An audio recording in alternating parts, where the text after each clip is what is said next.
What's up, people? Another no bullshit podcast for contractors. This is part 2 of a 3-part series with Joe Crane, my man. We're going to talk about profits and cash flow, how he cranked up his profits, how he cranked up his cash flow. He was basically on the pathway to poverty. In the previous one, we talked about how to get control of your time and your team, where Joe crushed out some strategies that you guys can apply to get control of your time, get more time back, get more out of your head into the hands of your team and become a true leader. And then we're going to get into part 3. After this one is going to be marketing and sales, guys, in that order. So look, if you like it, then hit like, right? If you want to subscribe, then subscribe. If you don't, that's okay too. If you want to get some help, you want to take your business to the next level, just like Joe did and other contractors you hear, like champion CEOs on this podcast, then just click below, book in for a chat, see how we can help you overcome those obstacles. It's a free chat and give you a specific plan specific to your situation and your business. Catch you on the flip side. Ciao.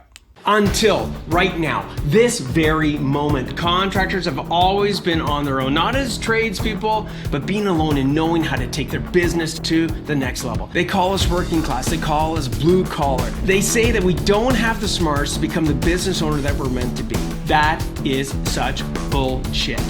You have the ability. You're more than any of that. The question really is, where do you get the insights that you need specific to contracting to systemize your business so you can get your profits to pay for your freedom? I'm Andrew Houston. I'm going to show you how to make more profits, how to get more control, how to get more freedom in the simplest, quickest way possible without any of that bullshit. Welcome to the No Bullshit Podcast for Contractors. Listen up, level up, and if you learn something, like the video, subscribe to the channel, change your business, change your life.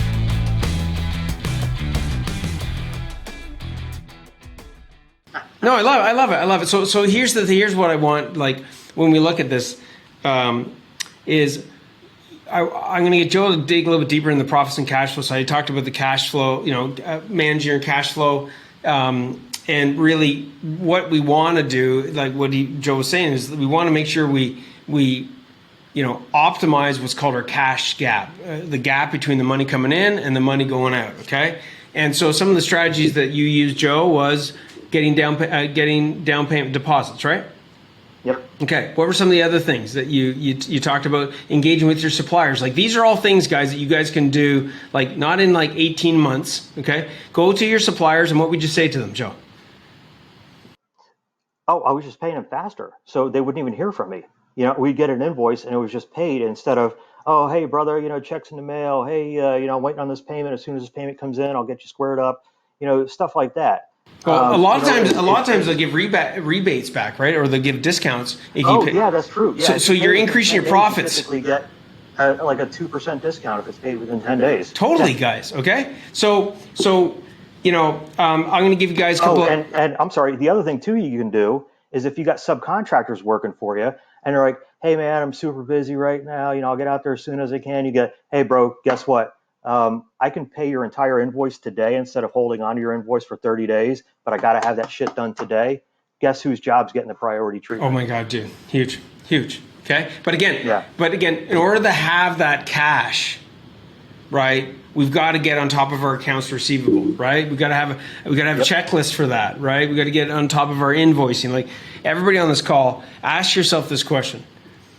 And I know sometimes it's pride. I get it. I was there. Okay.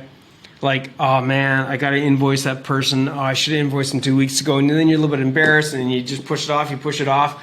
Guys, Fuck it. It's your money. Go out and get it. Okay. So back to checklist. If it means grab a goddamn whiteboard, write down, print off your accounts receivable, write down on that whiteboard, here's the fucking people that I'm nailing this week regarding invoicing. Make it happen. Don't let yourself run away from things that have to get done. Put this shit right in front of you. Computers do have their value, but there's something that putting something right in front of you that you can't turn off or run away from, right? So yeah. Are you posting the video of this or just the audio? Oh no, I'm sure the guys are going to be posting on the YouTube. Okay, because I'll show you. Like I told you, I started in the IT industry. I'm very, very good with computers. You talk about using the latest apps. I still do a little programming myself, and I fought you for this. Yeah, I remember. But I'll show you right now. There's my sales board and our ops board. and it's made a huge difference. So even as a guy that's super tech savvy, just having that shit up on the wall makes a difference for some stupid reason. Well, guys, I'm going to tell you why, Joe. You ready? Here you go, Joe. Coaching session, insight session. Okay? Yes, sir. And Joe, once I say this, right, you're going to be like, okay, that makes sense. But understand something, everybody. The human mind, we were designed to, and God forbid those that are missing some of these things, okay? It's amazing how humans adapt as well. But we were designed with like 3 core things to learn, right? To learn from. One is visually. How do we see things, right? One is auditory, like actually hearing things. And the other one is the kinesthetics, is touching things, okay? Anytime that you can put those 3 to use at the same time and optimize those, guess what happens? You optimize your ability to think. You optimize your ability to make decisions, okay? So computers have their own thing, but when you're able to take a marker and write with color and put something up like a sticky note and touch it, you as a human brain goes, hey, this is making sense, okay? Now, you don't want to over abuse that, okay? But at the same token, though, there's certain places for it. A sales board, huge. Why? You can't run away from it. Now, somebody might say, I got so much sales, man, I can't fit it all on a board. Okay, so then use it to your best ability, maybe on the projects that are like, what are the top sales, projects that you've got to nail? Like, these are your class A clients. This is fucking the ideal work for like, use it, right? So, and notice what Joe went through. Guys, Joe's giving you a goal. Joe just didn't put things in any order. Did you, Joe? No, I don't know if you could see it, but I actually bought, what is it called? Pinstriping? Yep. And I'll talk about this when we talk about profits in a second, but make it ugly first and then slowly make it pretty, because I'm a perfectionist, and I'm sure a lot of people listening here are perfectionists, because in the trade you tend to be, right? So you want something to be 100%, you want it to be 110% perfect before you release it to the world. And I'm telling you, if you try to do that, you're going to fuck it up every time. So like with the sales board, we got it up and we were just writing shit up there. Then we kind of figured out, what generally the line should look like. And we, brought out a level, right? And drew it on there. And we kind of figured, we don't really need that column, but we need that column, it's more important. And then we pinstriped it, so now it's permanent because we know it needs to go up there. And to your thing, we use Monday as a CRM and for our sales tracking. We have too much shit to go up on the board. But during our sales meeting, we go through and we pick out what needs to be bid that week, and what are the phone calls that come up, and that's the shit that goes on the board. Then we coordinate between pulling shit off the board and throwing it in Monday and vice versa. Love it. But it has made a huge difference just having that stupid board up. But I have a policy, because this has happened several times, that if something is stupid and it works, it's not stupid anymore. Guess what it is? Most cases is a form of genius. Yeah. I'm not joking. Everybody listening in, it's not necessarily always the most complex things that are genius. This is, again, some of these are my own little principles of how I see things. Just like what Joe was referring to, all of you champion CEOs listening in, you'll be like, yeah, we know that's the term. I go, rough it. I don't want fucking perfection. I want you to rough it. Get the goddamn board, put the board up, write on it. I don't care if it's freaking squiggly lines. Then you can use it. You get the benefit from it right away. You learn from it. And then once you're like, hey, man, this is the same format. This is sort of like how many lines we need. Yeah, then you go to Crappy Tire or wherever, okay? Home Depot, whatever, and you get some pinstriping, and then you fucking, maybe laser level it. I'm pretty anal on that shit. I love that, right? Yes, sir. And then it looks fucking clean. You can clean it off. And there's no excuses, guys, okay? So it's a form of a checklist, and it's a form of a system, and it's also a part of a culture, okay? So your guys, by the way, are going to be way more receptive to implementing systems that have simplicity to them, right? So you think about this. How many of you guys are running jobs whereby you have a job box? I'm sure a lot of guys listening in. Could the guy running the job, like I did, have a little whiteboard where I come in, job box is locked. Come walking in. I open up the fucking, open her up, right? Had the doors on her, opened up the freaking lid. There's the freaking whiteboard. Okay, boys, over here. Here's what we're doing this week. Like, right? People can relate to that. Okay. Now, I'm not saying computers don't have a place, but things have a place. Okay. So whiteboards, super cheap, less than probably a couple of cases of beer. Okay. And the last little point on this little tip is, this is all part of the training, guys. So you're getting some gold here. Joe has put them, and I've taught everybody that when you're going to go and put boards up, you want them to go in the flow of your business. He doesn't put the sales board behind the project boards, guys. True, Joe? Yep. I just saw it. He goes, why do you go in that order, Joe? To tell you the truth, you kind of caught me off guard on that one. Well, because the sales, right? The sales board feeds the what? The projects you do. Yeah, I'm sorry. Yeah, the sales feeds the project board. Yeah, so people can actually see it like a production line and said, like, what the fucking, why do you got a board over here? People are like, Andrew, that doesn't make a big difference. Oh, yeah? Really? Oh, back to infection, getting infected, right? Come on. Right. If you think with a flow, people think with a flow.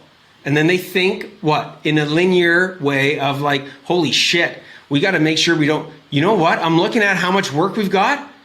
If you land these jobs right now, Joe, we might have a problem. We might have a shortage of guys in 2 months. Like, there's things that you just won't see unless you see the picture, right? True? Right. So, yeah, absolutely. And, if you think about it from the guy's perspective, back when you were on the other side of the fence, you were the guy working the tools, working for somebody else, think of that perspective. How many times have you heard, because I've heard this from other folks, even when I was running my company like dog shit, the boss never talks to us. We don't know what the fuck's going on. Payroll was 2 days late last week and we didn't hear anything. We just got the check. Or, the boss always wants something different. Last week he wanted this. Now he's got this new stupid form and I don't even know why he wants it, right? And those are legitimate concerns that should be addressed. And if you're having those meetings and you've got those boards up and everybody's seeing that, there's an openness to it. So there are no secrets within the company. There are no, are we in financial trouble? Do we have enough sales going on to where I'm going to be busy or should I be looking for a job? Because I'm sure guys that have worked with tools have worked for companies where they've had those conversations. But then you get to the other side of it and you kind of forget about that. But put yourself in their shoes. They want to know what's going on. They don't care that you're running a profitable company, but they want to know that they've got work for the next year, or that you're going to be able to keep them busy, that their paychecks are going to be on time. Things of that. I think they do care that you're running a profitable company. I'll tell you why, Joe. I know. I agree. Yeah, because that's an unhealthy company, right? Like, if they can get the right, when we build the right culture of people, okay, guys, I'll be straight up with you. Okay, my automation company in the end, before I sold it, was very, very profitable. Okay, all my team members knew it was very, very profitable. But something else that they also knew. They also knew they were treated like gold. They also knew that some of those profits paid for them getting paid more than the other guys. They also knew that there was bonuses. They also knew that there was all. Like, where the fuck's that money coming from? Well, I don't know, boys. How about you doing a profitable job? Like, so when somebody else would fuck up, the guys would be like, dude, that's going to cost us. Like, right? Because now they see it as that back to culture. You want your team to support you being profitable so long as you have the culture of like, it benefits everybody.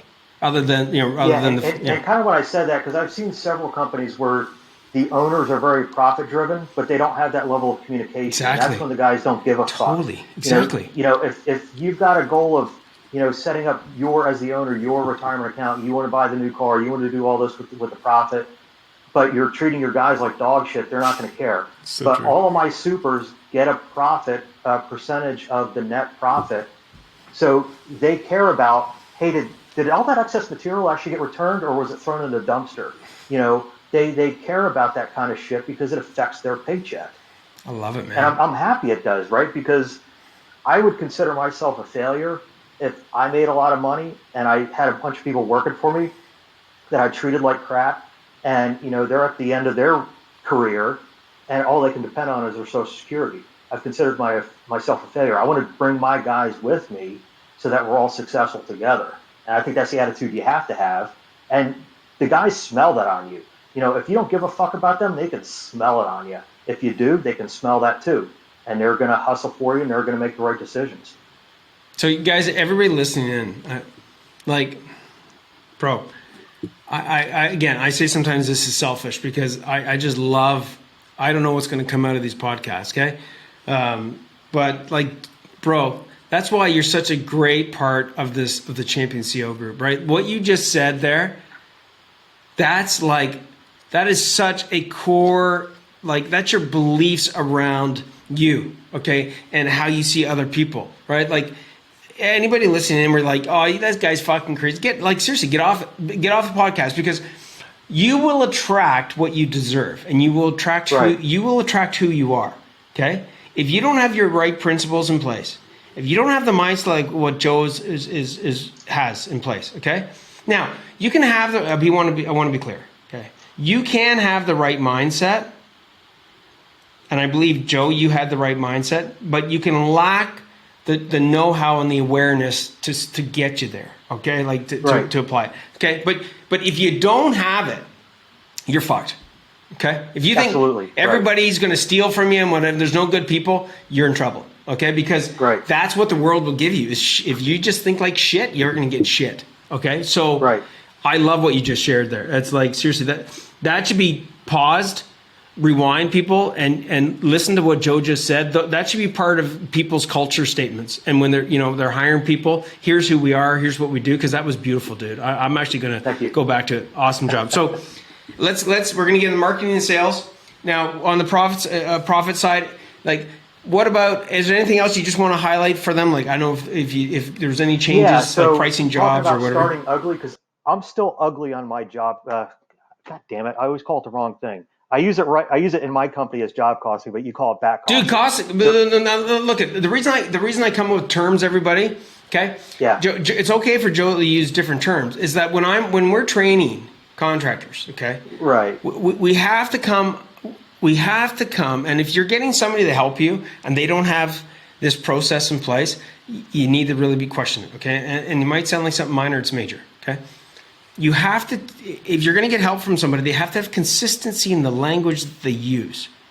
Right. Because if they don't have consistency, then people could be talking about something and trying to, with the right intentions, help somebody else, and they don't really understand where people are coming from, okay? So job costing I call it job costing because you're costing a job. I could give you a fucking 10 names for it. Right. Yeah, back costing. So, yeah. Go ahead. Back costing is because you're looking back on the job, and it just forces you, just like instead of putting up a project board, guys, the coach is going to say, I'm going to say, no, it's not a fucking project board.